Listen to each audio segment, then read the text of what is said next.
On this episode of DC On Screen, wise words from Mork the Chicken. Birds of Prey releases early to add a little lime to your Corona. Wonder Woman 1984 moves to August. Updates on The Breach and the tone of Aquaman 2. All that and more of your questions answered are coming up after a short mystery ad that helps us crank out that content, including what DC television show we think needs a change in showrunners and what our pitch would be for the upcoming season. The suspense, y'all, it's killing me. Discover unbeatable deals and convenience at your neighborhood family fare supermarkets. Score exclusive deals, earn rewards, join clubs, and clip digital coupons for extra savings all in one place. Our exclusive offers bring savings straight to your card. Explore a wide range of local products that support your community. With easy pickup and delivery options, saving time and grocery shopping has never been easier. Family Fare is all about making your grocery experience easy and affordable and your one-stop shop for all your grocery needs. Family Fare in your neighborhood. Welcome into DC On Screen episode 588. I'm your host, David C. Robertson. This, my co-host, Jason Goss. Hi. And this is the podcast where we discuss the DC Comics multiverse on film and television, give honest opinions on projects upcoming and past, and believe that every version of a property is valid, even if we really don't want it to be. If it's been released, it is fair game. Beware of spoilers, and welcome to the show. Well, Mork the Chicken. Okay. Over on Apple Podcasts. Good enough place to start. Let's do it. Gives us 5 stars. Fantastic Says name. if you like DC, Give that name 5 stars. Yeah. If you like DC, you will love this. My one-stop shop for everything DC and my secret weapon to make me look good, make me look like a comic book genius to all of my friends. Nice. After listening to them for years, I have way more knowledge and opinions when it comes to DC Comics than any of my friends. I first came to this podcast for the news and commentary, but stayed for the squirrels and bat hot dogs. Sweet. Delicious bat wieners, sir. Bat wieners. But I'll take it. I feel like it just might have been being modest. He knows his wieners. Or Yep. she. We don't know. That's fair. They know his wieners. No, she. It says chicken, right? Not rooster. Yeah, I don't think people think about that. I agree. I'm saying if we were trying to overdiagnose this, Uh-huh. that's where I'd start. That's generally what we do on this show. Mm-hmm. Ignorantly, but... But, you know, it's our specialty, so what are you going to do? Uh-huh. Yep. Birds of Prey, or Harley Quinn Birds of Prey, or whatever it's called these days. Mm-hmm. You're going to be able to get it tomorrow, streaming, early, Yep. because coronavirus. Yep. So, praise the heavens. Yeah. She giveth and she taketh. Yeah, I mean, you know, all this stuff sucks. Really sucks. Yep. But you'll get to watch Birds of Prey tomorrow, if you want to. That is something. It is. It'll help. Anthony over on Twitter asks us if we think that Wonder Woman is going to be moved and when it will be moved to. He's saying he thinks August. I didn't actually read the tweet because I didn't copy the right tweet. I copied a reply that Anthony made to someone else. But so far, it's still June 5th. It genuinely wouldn't surprise me, 84. though, if it was pushed back. Oh, yeah. Yeah, I could see it being pushed back to August. Dave here from the future. As of March 24th, Wonder Woman 1984 has been pushed back officially from June 5th to August 14th. I now return you to whatever the hell our show normally is. I mean, last time we were talking, I think Regal shut down altogether. Yeah, there's no point in releasing a movie until the theaters are back. So That's right. Look at that day with a question mark until further notice. Yep. I'm good. Or just, you know, hey, here's an idea. Reset the norm. Fuck all everything that's ever been happening before and just release it to us. Just a DC on screen. Yeah, just to me and Dave. Mm-hmm. We'll both pay approximately $350 million to make sure that all of the money is, accounted for opening weekend. Mm-hmm. I will pay nothing. Well, I can't afford that, so. I don't think you could, with me involved. No, now that I think about it, my printer would run out of ink before that happened, so. Never mind. Mm-hmm. Bad plan. Mm-hmm. Give us the movie. I want the movie. All right, so, gosh, there's still a lot to talk about here. James Gunn is editing The Suicide Squad from home because, social distancing. Mm-hmm. Also, a thing that I've always suspected could be done at home. Mm-hmm. It's just software. That's right. I like, people around is a good thing sometimes. People around is a bad thing sometimes. It's hard to say. Mm-hmm. Which also sort of indirectly gives a little more credence to the idea that Zack Snyder's been working on his cut at home. Sure. Why not? What the hell else? Oh, man. He's over there with a copy of Maya, just working shit out. Best of luck. Hope I see it. Sounds great. Yep. Stunt coordinator from The Flash said that, this is Eunice Huthart, said that her work on the production was supposed to begin at about the end of April, beginning of May. She says, I'm not sure what's happening now with that. So that was pre-production on Flash, the Ezra Miller movie. Right. Yeah. So be mad at coronavirus for that. Another thing. Another more Sabo into the works. Throw it on the board. Yeah. David Leslie Johnson-McGoldrick, the writer for Aquaman 2, says in response to someone asking what comics we should be reading in quarantine to prepare for Aquaman 2, says, we are not taking any one particular comic book story and adapting it. But if you want to know the vibe we're going for, pick up pretty much any Silver Age story featuring Black Manta. I did see that somewhere. How do you feel about that? Silver Age, huh? Yeah. I mean, I don't have anything against it outright, but I feel like I have to do more research to have a better opinion. I mean, I dug the Silver Age vibe in Batman the Brave and the Bold, so it can be done well. Yeah, we got plenty of Silver Age on my walls that I have enjoyed, but it's not something. There's a lot to go back to, so being deeply versed in any of them is, even for us, just a lot. Yeah, I can almost hear the collective groans of the Snyder fan base. Oh, it's gonna be camp. No, that is not necessarily what that means at all. I know. Yeah, I don't feel that way. It's just not. Silver Age can be. It was actually one of the times where they were trying to break into having more meaning. If I could just generalize it. Mm-hmm. It had been a crazy time with the Comics Code Authority and whatnot, and that creative. What do they call it? The creative. What's the thing where you attenuate something? You put a bunch of creatives in a box and give them too many restrictions, and then they're like, "Fuck you, we're gonna do this anyway." Yeah, and find a new novel way to do it that you just thought was like, I haven't prepared for this at all. Creative constrictions. That's maybe the word I wanted. I don't know why you're asking me like I was an English major or something. I thought maybe you'd have a term on top of your head. It was possible. Except I was an English major. The reason major, I ran across it was earlier. Yeah, I mean, I know. But I had hope. But the reason I had, I was wondering, because I ran across this earlier today on some post somewhere where they were talking about how Alan Burnett and Bruce Timm basically had to work around the whole Joker can't kill thing by making scenes that were in some ways far more grotesque than a murder scene. Mm-hmm. Like it would have been kind and gentle if he had shot some of them instead of what happened to them. Like you just see the rigor mortis grin instead of I believe it's rictus grin. Rictus grin. Sure, we'll call that a thing. I think it should have been rigor mortis grin. Not rigor mortis grin. Well, rigor mortis is the thing where your body stiffens, so I always felt like it should be that instead of rictus grin. But I mean, I liked it. I'm good. I'm fine. It's good. Well, rictus is just like a fixed grimace. Oh, or grin. Good. So sweet. Well, I like where that landed. Me learning a thing. Fantastic.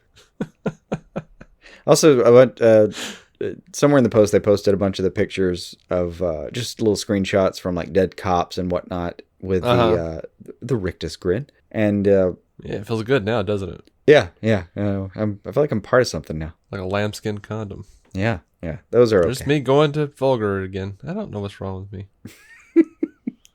Anyway, some of those scenes I was still like, oh no, I remember that. I haven't seen that in I don't know how long, but I know that scene. It haunted me. I went to school the next day thinking about that scene.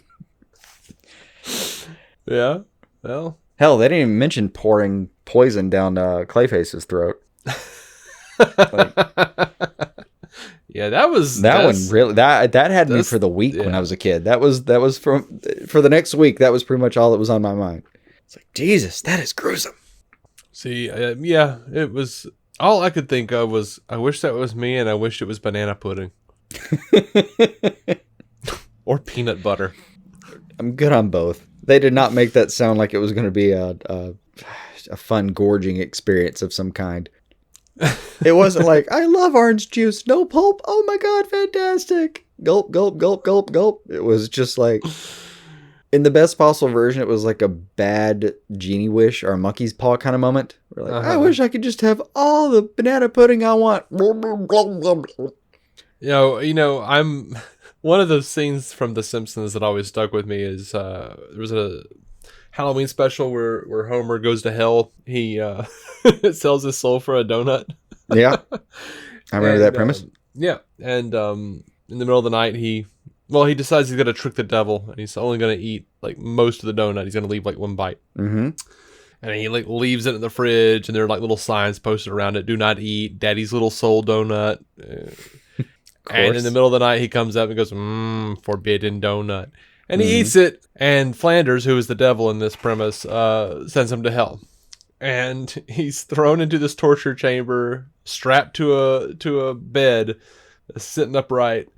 And the demon says, "So you like donuts, do you? Well, then have all the donuts in the world." And they just start with a machine just putting donuts into his mouth. Mm-hmm. And he's just more,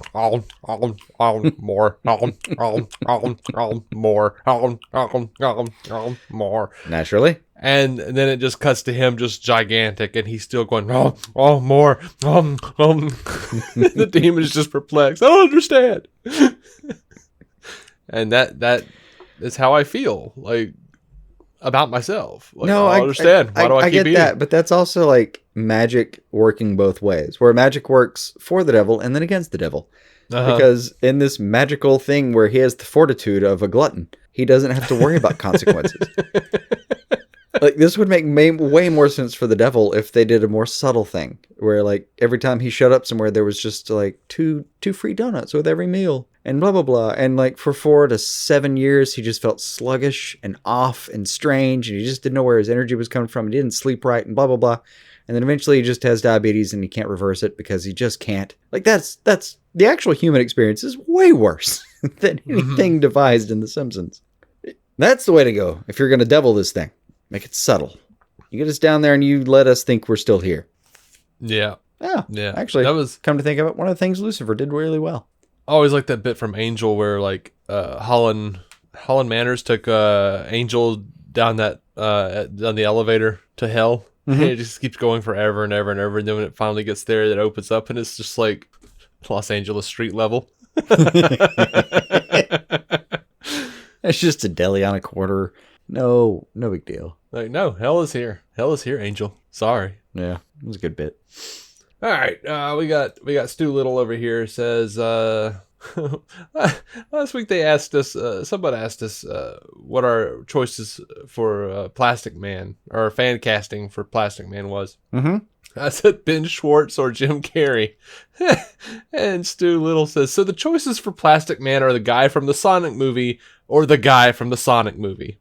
You're not wrong. Yeah, I didn't realize Ben Schwartz was playing Sonic. Nope, didn't catch that at all. Because I don't care about Sonic necessarily. I don't not care. I want to see that movie. I just haven't had time. I'm not saying I don't not care. I mean, I'm not saying I don't care. I'm saying I just don't care. You know what I mean? Like, I feel like you're saying you are completely indifferent. I am pretty indifferent. Gray Planet Futurama indifferent.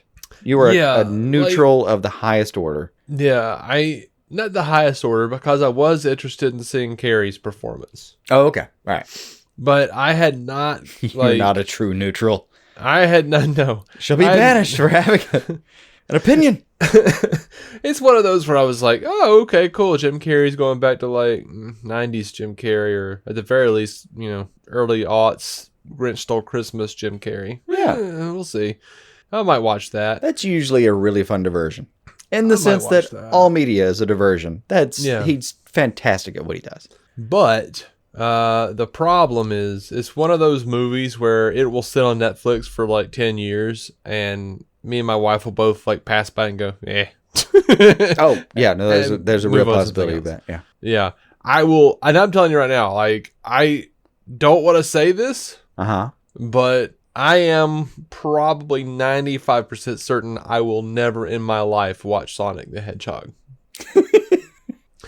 The only way this happens is if I do like some sort of binge where I'm just watching all Jim Carrey movies from beginning to end, like from the start of his career to the end of his career, what he's done now or whatever. Because I could see totally being behind like going back and revisiting Ace Ventura and Mask and Dumb and Dumber, which You've revisited that several times. That's not even a revisit. You just head over to its house across the street from time to time. I revisit Dumb and Dumber way too often. Yeah, but it's not nostalgic by any stretch. At this point, I need to like reevaluate what my favorite films are because I'm pretty sure it's on the list. I mean, it was delightful. But you never know what kind of creeps up when you're not paying attention. I mean, a couple months ago or whenever it was, I watched fucking the Pokemon Pikachu movie. And if you had asked me before, what are the odds you ever see this movie? I would have told you, like, I don't know, man. like nothing. Like just next to nothing are the odds that I see this movie at some point. And so help me, I did, and it was fantastic. Like didn't blow me out of the water. I'd be okay if there's never another one. I'd be fine. But it was all right. It was damned all right. Except for one ridiculous sequence where physics are completely disregarded for reasons that are just absurd. At some point, the woods come alive in the worst possible way. It tests your suspension of disbelief beyond any possible repair. Yeah. Sounds like a scene from Hellier, a show I've been binging on Amazon. You know, you've described it to me, and no, this is worse. No, you know, Hellier, I was talking to our friend Eric, and I described the show because, Eric loves a good conspiracy theory. Oh, yeah. And I was describing it to him. I was like, it's one of those shows where 20 minutes out from watching it in any direction, you go, that's probably horseshit. But while you're watching the show, for just a moment. No, not even for just a moment. For the entirety of the time you were watching that show. Okay, that enthralling. I got you. You are like, there is no way this is not 100% accurate. Yep. And affecting my life right now. Yep. Like, this morning, I was a little concerned there might be government helicopters outside of my house. Like, I heard noises and freaked out. Like, I stopped the show to look out the window and see if there were cop cars about to escort me to some secret base. Two things. One, for contrast. I remember thinking during the scene that I'm talking about in this particular movie, I remember actually thinking, I don't think anyone making this thought they were making a thing that would make sense. I think this is just supposed to be fun, and we're just supposed to roll with it. That's it. It was just fantasy for fantasy's sake. Vaguely, there was a director saying these scenes are tied together, but no. Two, I'm suddenly concerned about whether you're emotionally prepared to be watching the show that you're watching. I'm not. I thought I was. And then now they're in the shit. Now they're in the shit, man. Yeah, of course. I'm like 5 episodes into season 2. They're in the shit.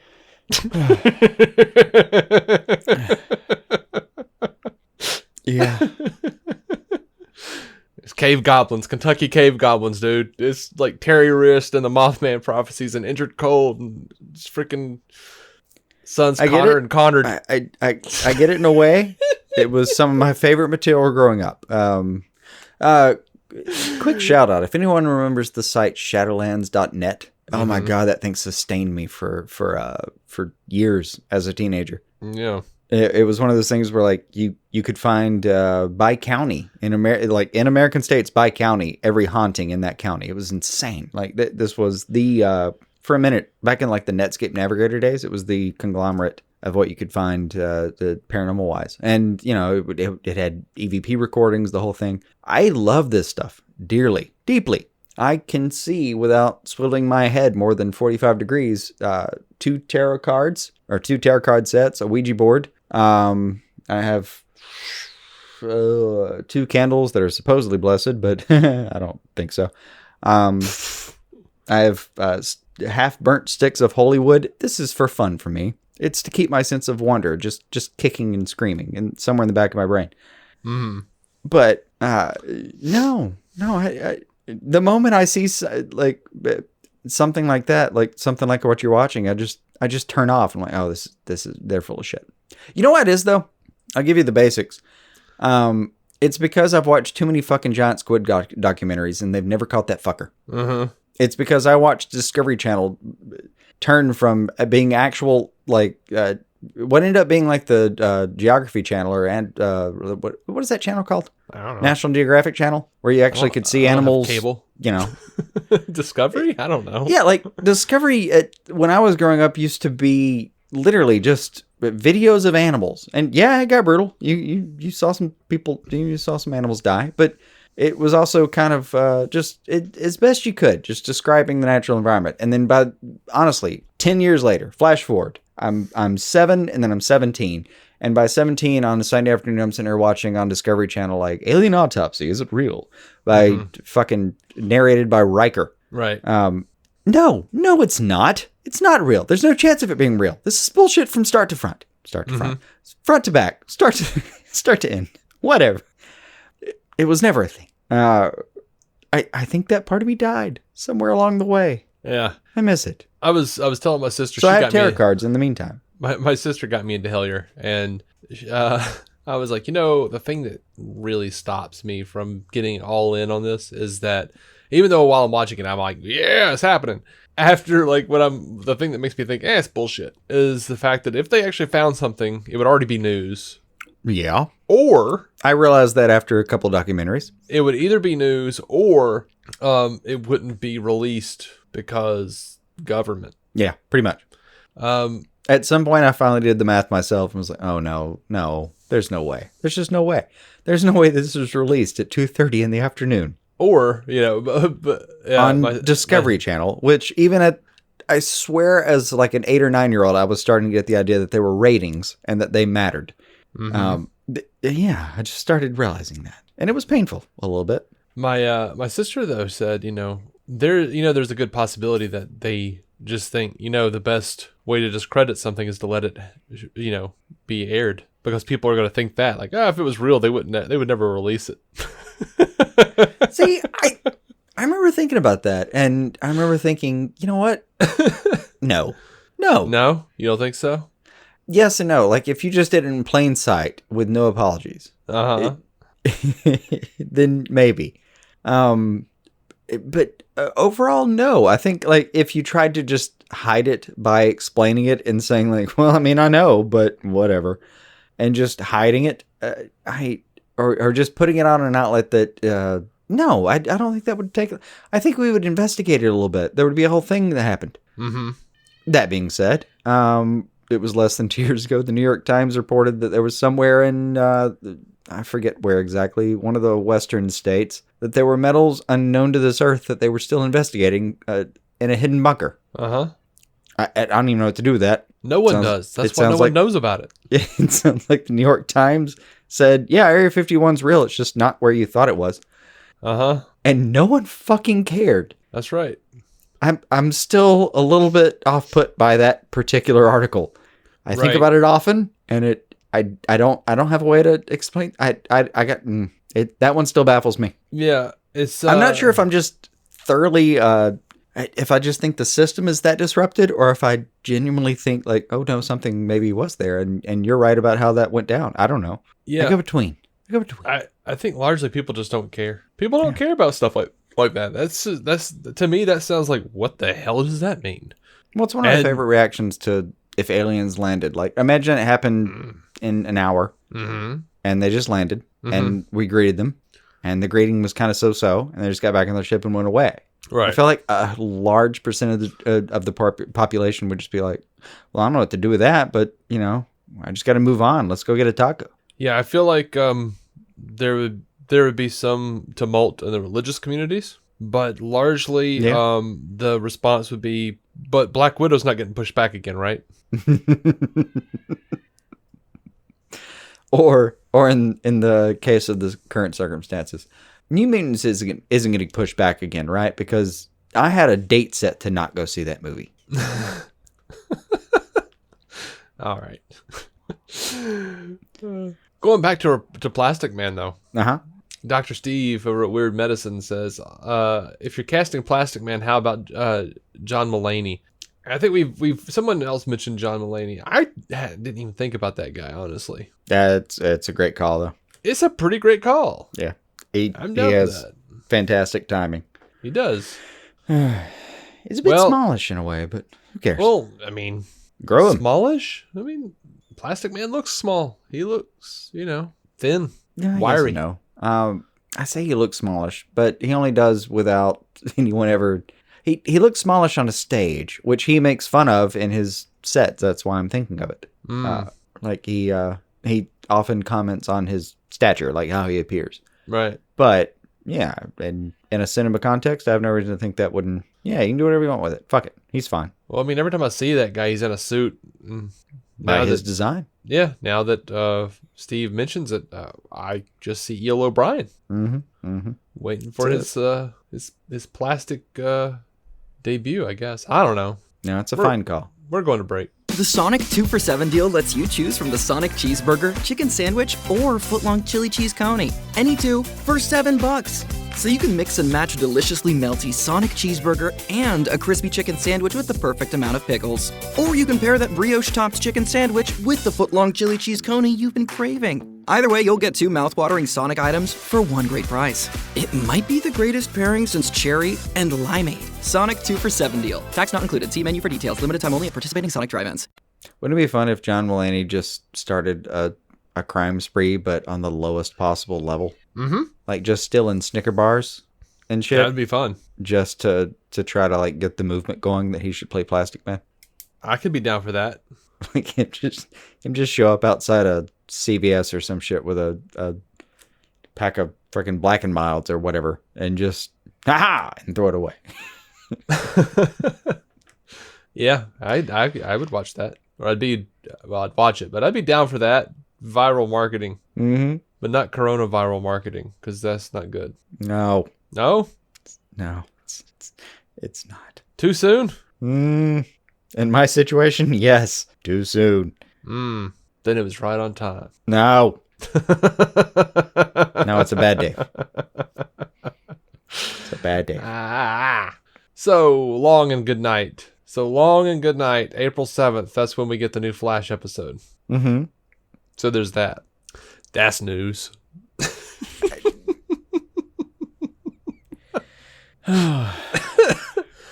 We got something from Stu Little here. here. Weird time for news in that situation. It is.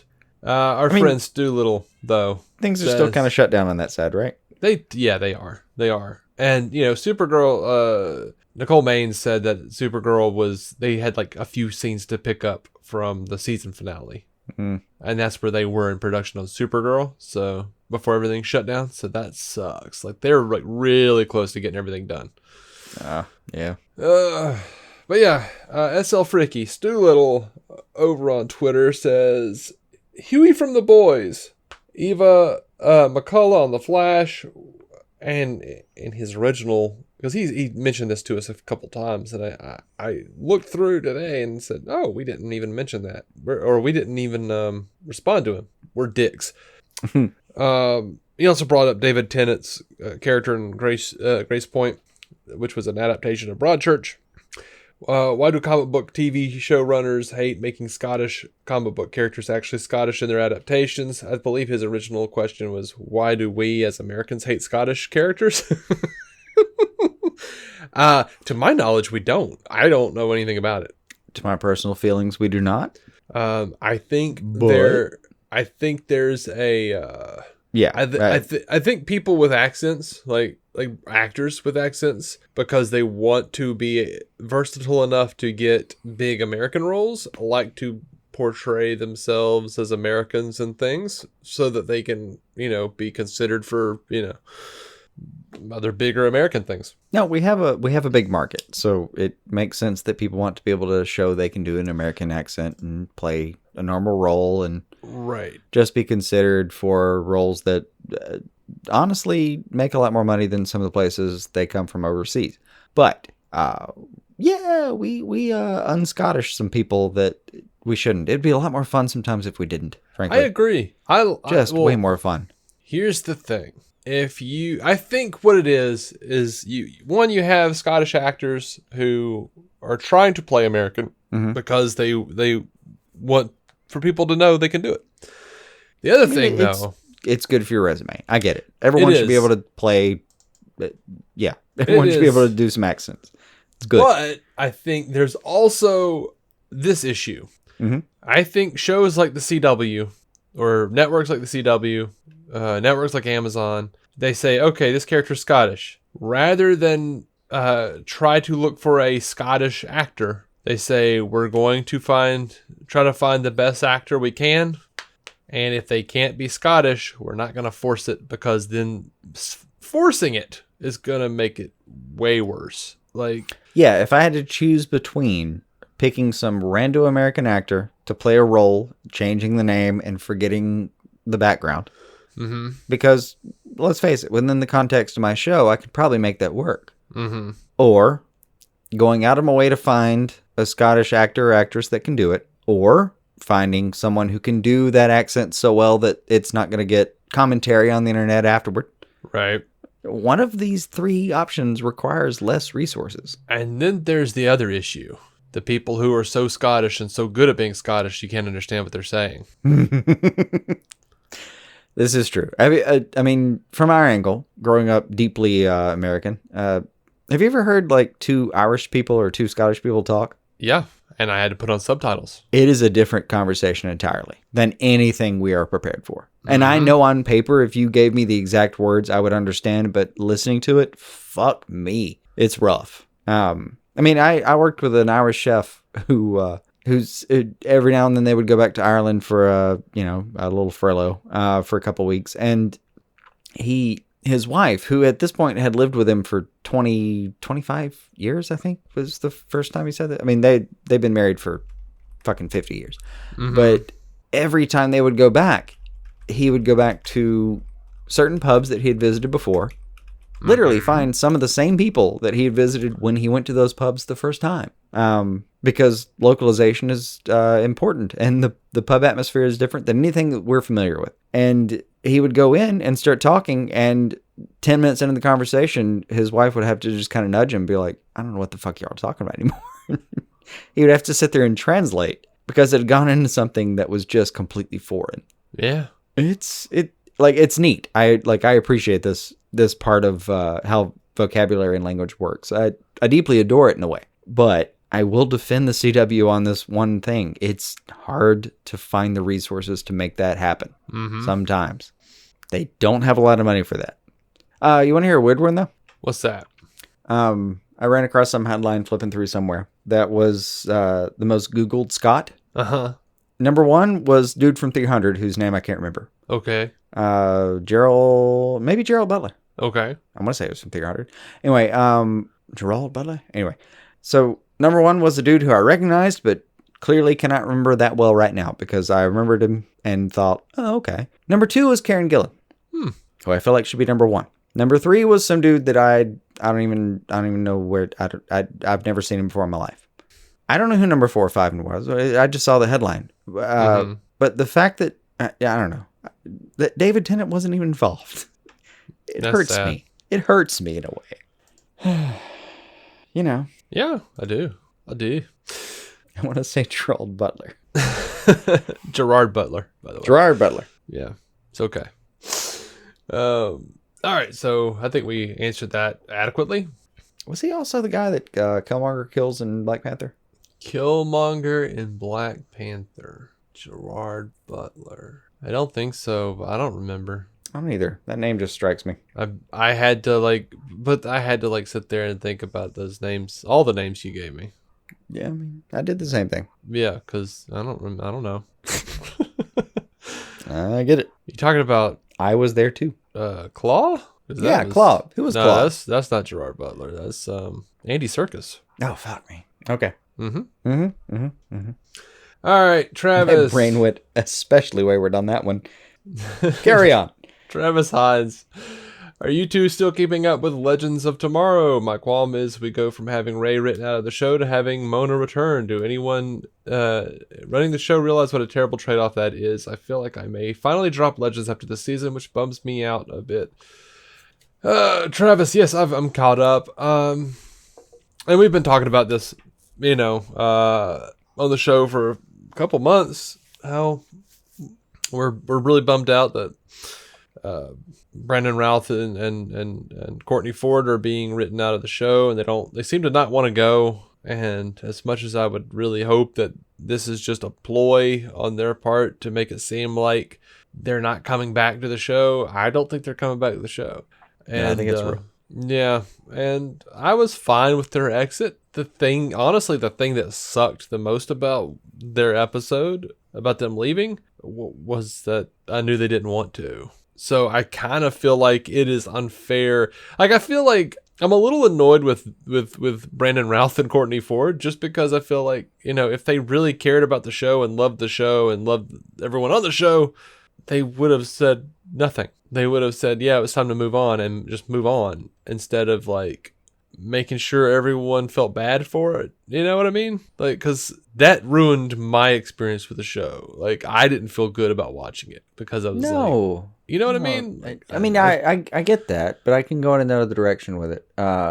It can be kind of honest in a way that we just have to accept. Mm-hmm. Like, I'm okay with what I call coach speak. The whole, like, yeah, it is what it is, and we all move on, and blah, blah, blah. And I get that, but it's super boring. This is actually kind of more interesting in a way. Like, yeah, no, they're not there, and that wasn't their choice, and they're not happy about it. Yeah. Feels superhuman in a way. Mm-hmm. I like that. All right. As opposed to superhuman? Mm-hmm. Yeah. Gotcha. Yeah. No dash. All right. We've got something from Chris Balga here of the World's Finest True Believers podcast. Mm-hmm. He says to us, pick any DC television or streaming show that you think needs a changeover in showrunners. Guess what? They choose you. Surprise! What is the show, and what is your pitch for the upcoming season? all of the things that are on DC on screen. Is that the premise? I mean, I guess. Ooh. Any DC television or streaming show that you think needs a change over in showrunners. That's rough. Do you have something worked out? I want time to think. I think I'm either tied for Supergirl or Legends. Go on. With Supergirl, I think I would want to. I don't have like a real super good idea. No pun intended.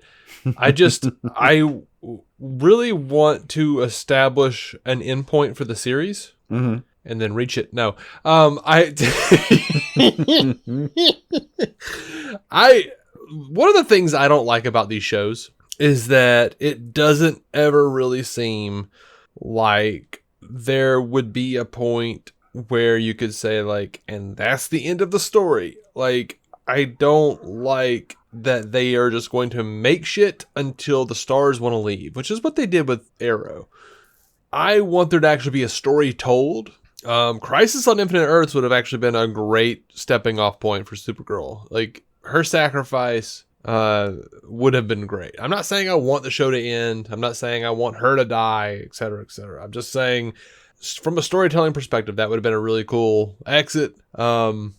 I want there to be Kryptonian mythology. I want there to be a reason for her to be doing what she's doing other than hope. I want them to actually, like, write a story and give me a story. I don't know what that story is. I don't like the idea of just moving along haphazardly throughout seasons and just going like, well, maybe this, it's all been pretty good, but I want the feeling that I got when I watched Lost. You know what I mean? Yeah. Like, I want the feeling that I have when I'm watching Picard and I'm like, oh, where are they leading to? Oh, where are they leading to? And, I get that part. as much as I enjoy these shows, what I get instead, specifically from, Flash and Supergirl, and Legends to some degree, but Legends is a different thing for me. But what I get from those shows is, here is a minor problem that the characters are facing, and now they are on a rooftop or a balcony or something, and one of them is giving the other one a pep talk, and it's way too long, not so much time not devoted to actually solving a thing or real character growth. It's all just pep talks and crying and shit. I'm just sick of it. Like, I just want to see something. That's not that. I just want to see like a real story play out, and I want the characters to honestly grow, based on their experiences, not on pep talks.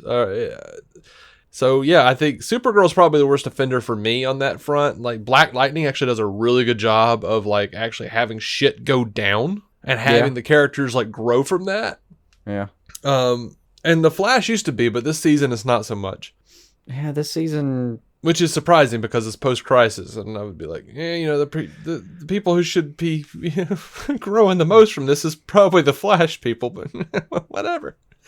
No, this season for them is they're dealing with different things. Actually, when you say shit goes down, like, I cannot imagine a larger piece of shit going down than the Speed Force dying.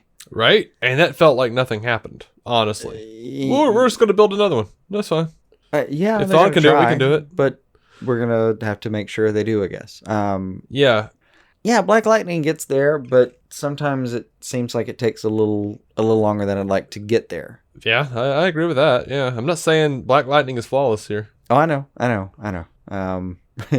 Supergirl, though, is, to me, this season, one of the most improved shows outright. And it has to do with generally what they're doing with the Luthors. If nothing else, the Thomas Lennon episode where they just go back through the history of the writing of the last few seasons of that show and just I will kind of poke fun at themselves. Yeah, from time to time. Like that was maybe my favorite episode of this show to date. Agreed. Me too. I was about to say the exact same thing. It was genuinely fantastic. I love the Luthors, but we're coming up on 2 or 3 weeks that we haven't had anything from them. Mm-hmm. I get it. John Cryer's an expensive and busy guy, but don't make him the main villain.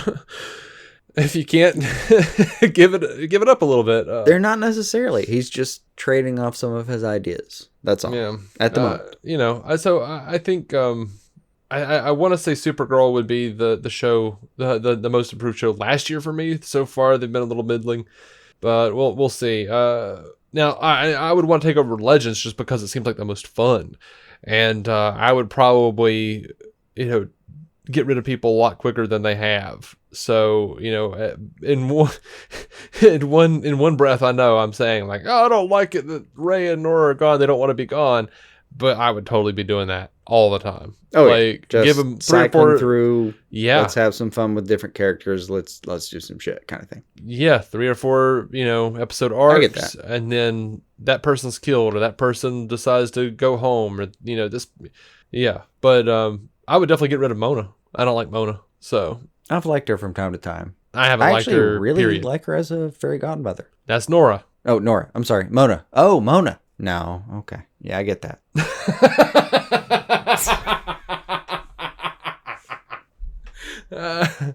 All right, cosign for getting rid of the copay. Gotcha. I mean, I get it. I've seen the same problem from people talking about Gary. Like, yeah, it was a fun side character that's become a main character. That what are we doing here? Yeah, I get would be that. gone. And under my regime, Gary would be gone. I don't mind. The crazy part is like I have a very neutral relationship, I guess. I don't mind them, but I don't love them. So sometimes if they just went away and their stories were already done and told, I think I could live with myself. Mm-hmm. But when they're being fun and having moments, I get it. Yeah, one of the one thing that I would probably do is I would sort of bring in alternate realities if I could, like, or maybe not even alternate realities, not alternate Earths, but I would probably do like pocket realities that people can channel, that creators channel psychically almost. basically just as an excuse to have a character who's in a side dimension that someone accidentally based Bebo on, and have him like struggle with Sarah trying to lead the team, and he would just be a huge muscly dude with like blue hair. Yeah, I would do that. I'd do that real quick. That'd be fun. One of my favorite tweaks at this point, and it would be really fun to tie it into other universes, would be if Big Blue Bebo was suddenly Blue Devil. Oh, uh-huh. Yeah, just they were redirecting his energy the entire time. Mm-hmm. I think that's actually my answer to that question. If I was given showrunner capabilities, then yeah, I would love to run some stuff through the Legends universe. Yeah, but we know that if we were showrunner, we would have carte blanche pretty much, unless Guggenheim and company and Berlanti said no. But yeah, or Jim Lee, who knows? If I was truly showrunner, I might start building a show that no one was aware of for a minute, and then it would just be called like Blue and Gold. That is my outright. If you just gave me the reins and a few $100,000, what I would do. Yeah, it would be Blue and Gold. I think I would stick with Legends if I was doing that show. Also, by the way, the theme song would be reminiscent of the Gray and Blue from Brave and the Bold. Okay, well, damn. Just for funsies. Sung by Nathan Fillion, of all people. You're just talking about a spinoff now.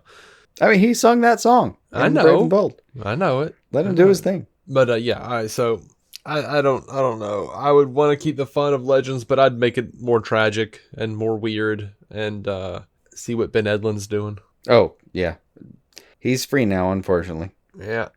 All right. Let's see. We gotta hurry up here. Harley Quinn's season 2 date is confirmed. April 3rd. That's on a Friday. Mm-hmm. I'm excited. They put out a trailer. It looks great. It looks just like the show that I watched a couple weeks ago. So let's do that. Yeah, keep doing what you do.